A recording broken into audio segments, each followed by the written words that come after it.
Coming up on Fulton Today, important information about where Fulton County ranks when it comes to tuberculosis. Fulton commissioners crack down on so-called vape shops who sell synthetic opioids and marijuana. I'm Brian Robinson. I'll have more on this story coming up. And what MARTA's CEO shares with commissioners that could benefit seniors and the disabled population. That and much more starts right now on Fulton Today.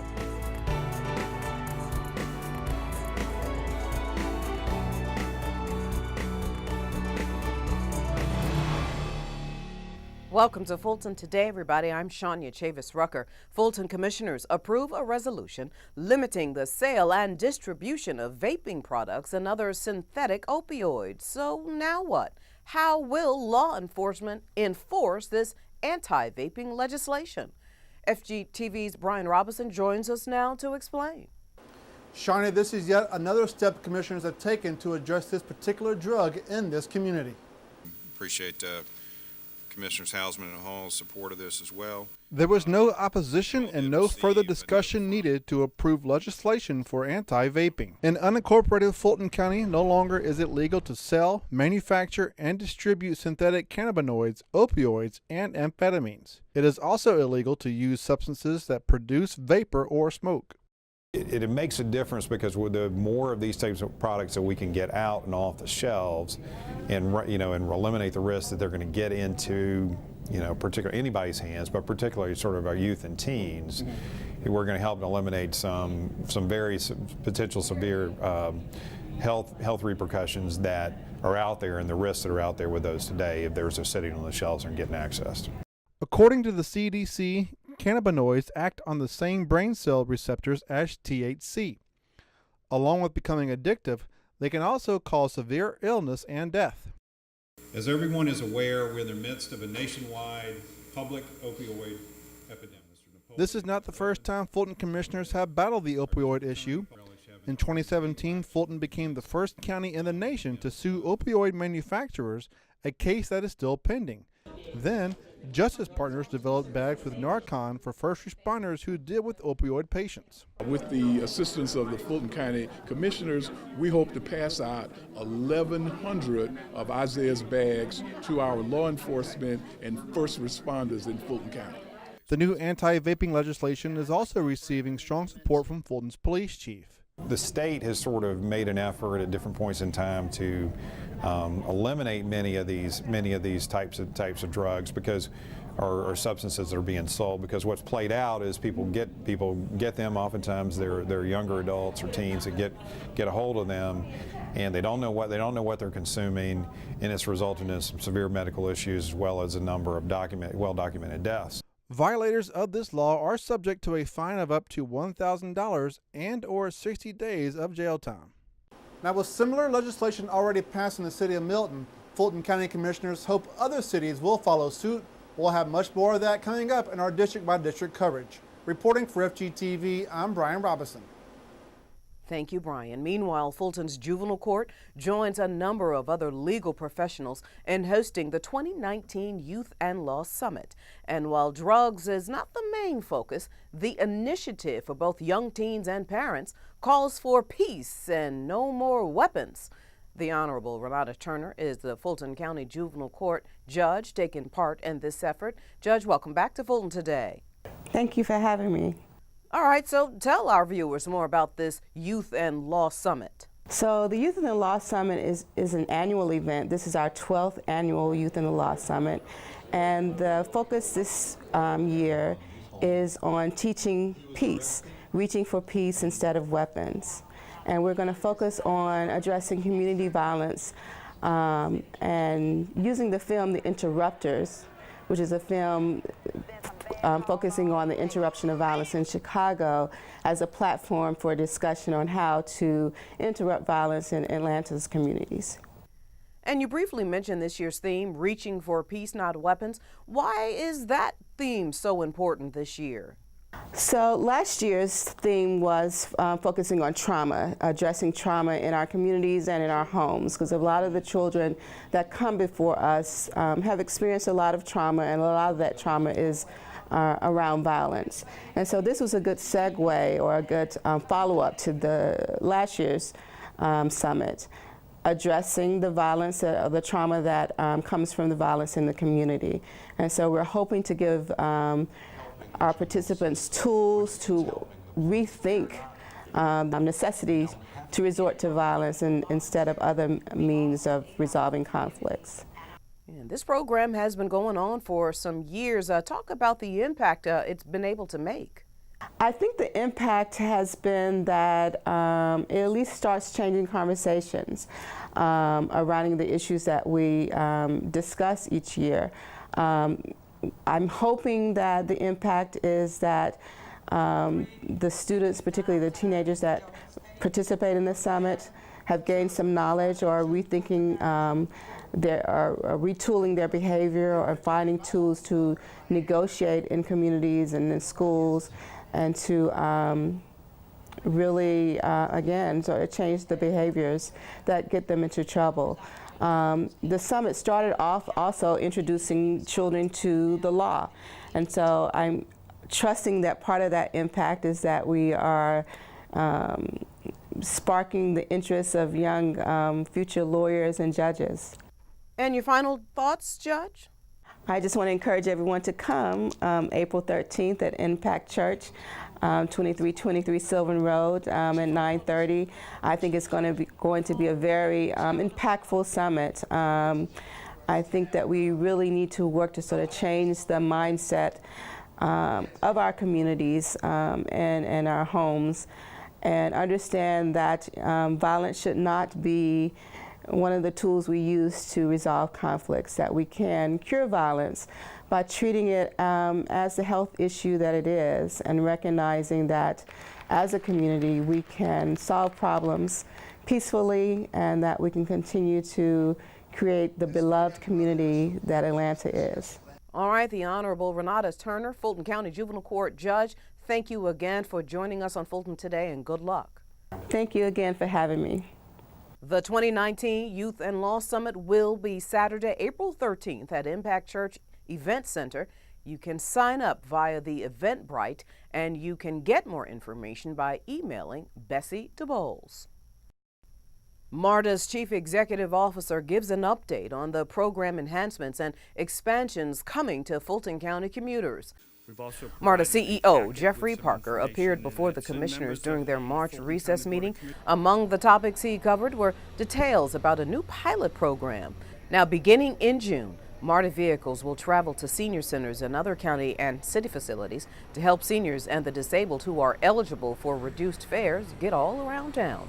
The MARTA CEO also discussed train station rehabilitation and enhancement programs that will take 5 to 7 years to implement.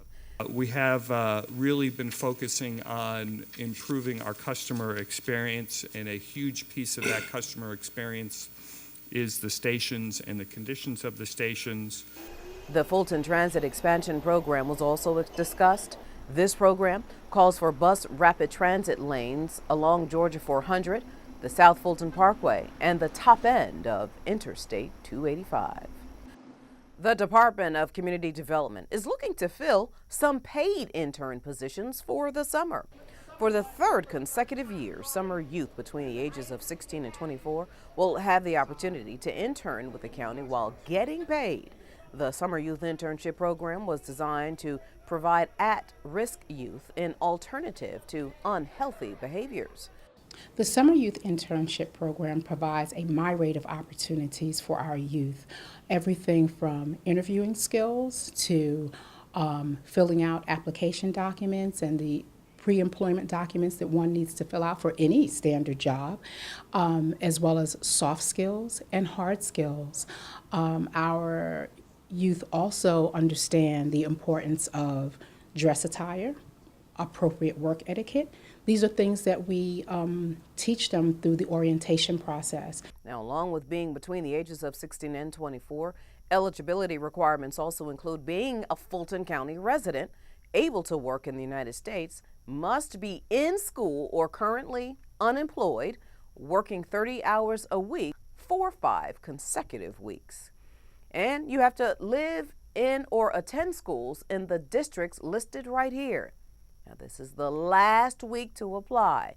To learn more, you can call the Department of Community Development at 404-613-7944 or log on to this website.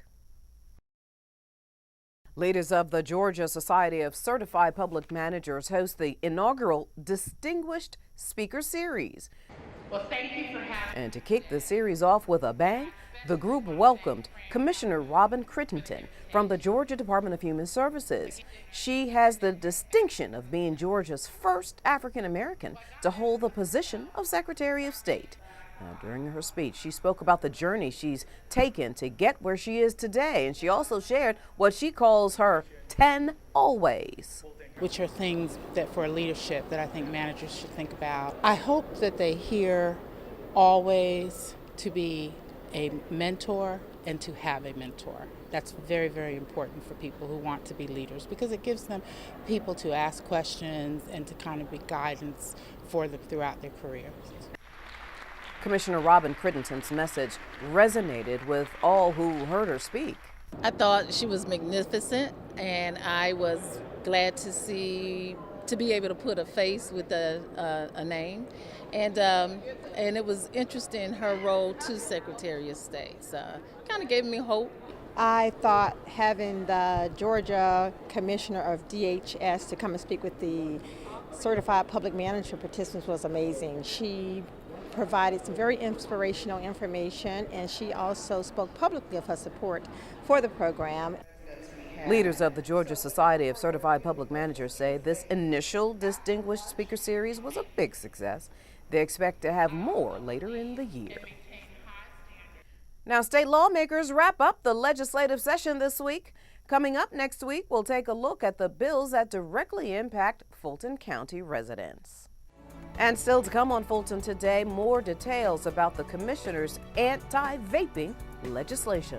Stay with us, everybody.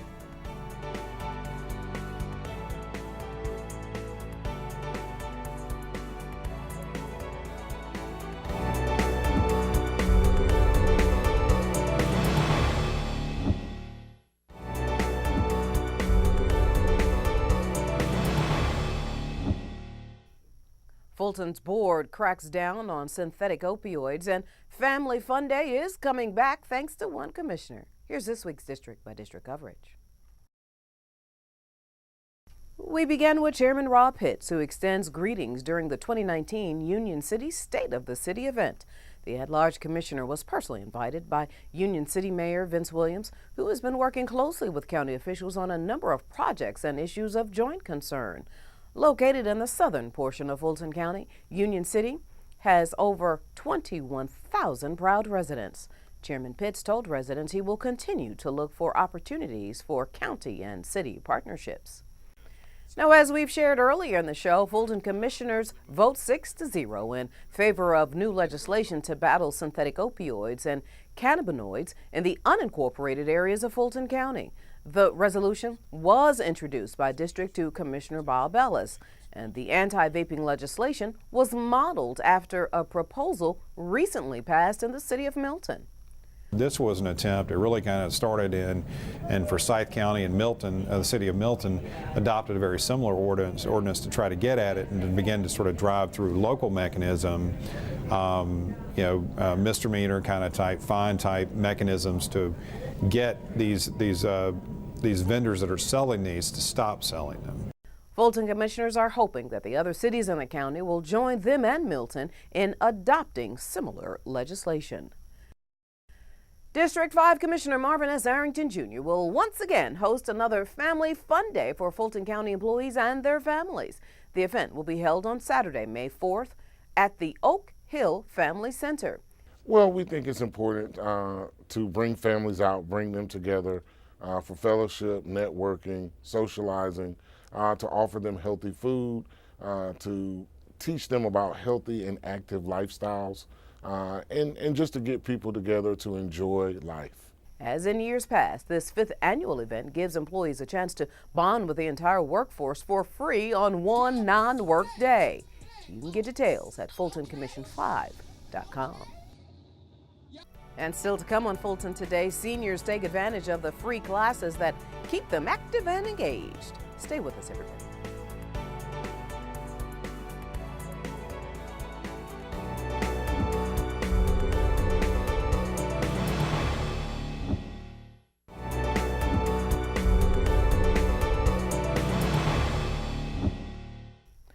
According to Fulton's Board of Health, as of December 2017, there have been a total of 110 tuberculosis outbreak-related cases identified in Fulton County. So, on World TB Day, health professionals took the opportunity to provide a county TB update along with a host of day-long events. On the streets of downtown Atlanta, teams of professionals from Fulton's Board of Health shared with the public what they say is good news for the county on World TB Day. I am extraordinarily proud of Fulton County. The good news, says Fulton leaders, is that the numbers of tuberculosis cases have decreased in the county. That information was shared during the official Board of Health TB update just before staffers hit the streets. The decrease was most notable with the homeless population. The turnaround occurred in the homeless shelters. That was a huge endeavor and one of the most difficult that you can imagine. But to see that much progress made in a population that is so difficult to reach gives me hope. It tells me that I think that in short order we are going to accomplish our goal of ending tuberculosis and ending HIV/AIDS. For most of the past 20 years, Fulton County has ranked number 1 in the number of TB cases in the state. And in 2018, the county ranked 3rd, which means the Board of Health has made tremendous progress. We have tested over 20,000 people in the last 3 or 4 years for latent TB infection and gotten hundreds of people treated, which results in a number of prevented cases. Officials say they will continue their aggressive approach with the disease, especially since the condition is preventable and curable. And it's why they walked the streets of downtown Atlanta in the middle of the day. They wanted people to know that although they may have believed that TB is a disease of the past, it is very much still a present concern. To get more information about the county's TB screenings, just visit this website. Well, a very popular county program that launched in 2018 is back this year, and seniors are already taking advantage of Living Out Loud. That's the name of the joint initiative between the county's Arts and Senior Services departments. From now until May 11th, various arts and cultural classes are available for Fulton County seniors. This was the chair yoga class at the Aviation Community and Cultural Center. The class is designed for students with limited mobility. It still gives the same amount of workout as a regular yoga, and you still experience the oneness and the peace and relaxation, but it's just really ideal for students who are not able to get down on the floor and don't have the same level of mobility. Chair yoga gives seniors the opportunity to do practice poses, stretching and breathing while in the chair or while standing. Instructors say this kind of exercise is ideal for seniors or for those with a disability. Yoga class is wonderful. It gives you the opportunity to stretch muscles, tone, and make you feel a little bit better about your accomplishments each day. Chair yoga is offered every Friday until May 11th at the Aviation Center from 10 a.m. until 11 a.m. Let it all go because it's... Meanwhile, some seniors went from one chair yoga class to the next fitness class. Dance Movements Expressions is another Living Out Loud program offering at the Aviation Community and Cultural Center. Like chair yoga, it will be offered on Fridays, but unlike chair yoga, this class is for students who can handle body conditioning, flexibility, balance, endurance, and strength. It helps them to loosen their muscles. It gives them strength. It gives them joy. And as one senior told me, dancing helps them to look at life differently. When I was a young lady, elementary or so, I took a lot of dance classes. So this is my first chance to come back to a sort of a formal dance class. I haven't been at a bar in over 30 years, but this has been a great class and I enjoyed the activities today. These are just a few of the many Living Out Loud classes offered all over the county. Visit the county's arts website or call the Seniors Star Line for details. And still to come on Fulton Today, seeking the journalistic truth. We've got that story for you next.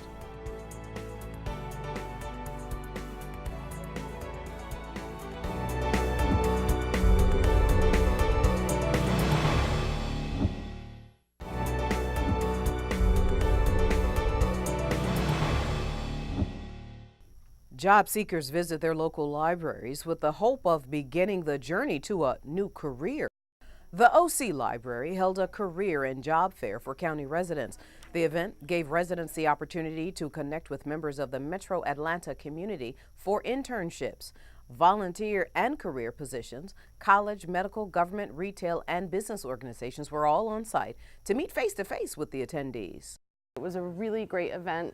We had employers from all over North Fulton attending, as well as colleges that are giving information about programs and different courses of study at universities around the North Fulton area and really throughout Georgia. We had employers, like the Waffle House, we have had in the past UPS, we've had Home Depot, just depending on whether we're hosting a spring or fall college fair, the employers change from one to the next, but what is the common theme throughout is that we have young people preparing for what they're going to do next. Now, so far, this career and job fair has taken place at the OC Library, but library officials are hoping to expand the program to other branches, especially when the OC branch closes for renovations.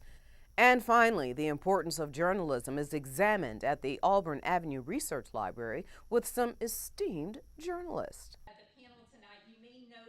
The Atlanta Press Club, along with Georgia Humanities, hosted the Media Literacy Project as a part of a series all across Metro Atlanta. The program was based on a guidebook created by Georgia Humanities and the Press Club called How Journalists and the Public Shape Our Democracy, from social media and fake news to reporting just the facts. There is a lot of anger. There's a lot of anger because there is a lot of confusion. When you watch TV, it's hard to determine. There's a lot of people giving their opinion. They're respected as journalists and reporters, but they're giving their opinion. Shouldn't journalists just be giving the facts? There's a lot of confusion around that. What's happening on social media, things that are spread that are not real. How do we know what's real? And so they're coming to learn, but also to share their frustration and just to understand what's going on. I had the pleasure of emceeing the event. Among the topics discussed included the role of journalists, ethical standards, and whether it is legal to print and publish fake news. And before we go, our reminder that FGTV wants to connect with you online. Be sure to follow FGTV on Facebook, Twitter, and Instagram for up-to-date Fulton County news. And you can always watch a replay of this show and any other program anytime on our YouTube channel, so please subscribe. Well, that does it for this edition of Fulton Today. I'm Shania Chavis Rucker. Thank you so much for watching. Join us each week for news around and about Fulton County.